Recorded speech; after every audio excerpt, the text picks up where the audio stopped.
صبح کو قرآن پڑھا کرو، کیونکہ صبح کے وقت قرآن کا پڑھنا فرشتوں کی حاضری کا موقع ہوتا ہے، اور بعض حصہ شب میں بیدار ہوا کرو اور تہجد کی نماز پڑھا کرو۔ یہ شب خیزی تمہارے لیے ایک اضافی عمل ہے۔ امید ہے کہ اللہ تم کو مقام محمود پر فائز فرمائے۔ اور کہو کہ اے پروردگار، مجھے مدینے میں اچھی طرح داخل کیجو اور مکے سے اچھی طرح نکالیو، اور اپنے ہاں سے زور و قوت کو میرا مددگار بنائیو، اور کہہ دو کہ حق آ گیا اور باطل نابود ہو گیا، بے شک باطل نابود ہونے والا ہے۔ اور ہم قرآن میں وہ چیز نازل کرتے ہیں جو مومنوں کے لیے شفا اور رحمت ہے، اور ظالموں کے حق میں تو اس سے نقصان ہی بڑھتا ہے۔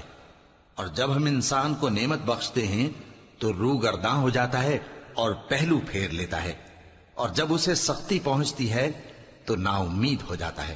کہہ دو کہ موت جس سے تم بھاگتے ہو وہ تو تمہارے سامنے آ کر رہے گی، پھر تم پوشیدہ اور ظاہر کے جاننے والے مالک کی طرف لوٹائے جاؤ گے، پھر جو کچھ تم کرتے رہے ہو وہ سب تمہیں بتائے گا۔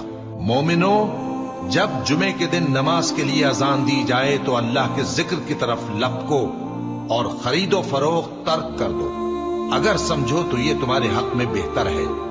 پھر جب نماز ہو چکے تو زمین میں پھیل جاؤ اور اللہ کا فضل تلاش کرو، اور اللہ کو بہت بہت یاد کرتے رہو تاکہ کامیاب ہو جاؤ۔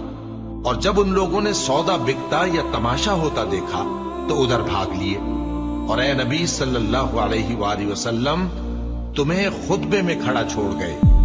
کہہ دو کہ جو چیز اللہ کے ہاں ہے وہ تماشے اور سودے سے کہیں بہتر ہے، اور اللہ سب سے بہتر رزق دینے والا ہے۔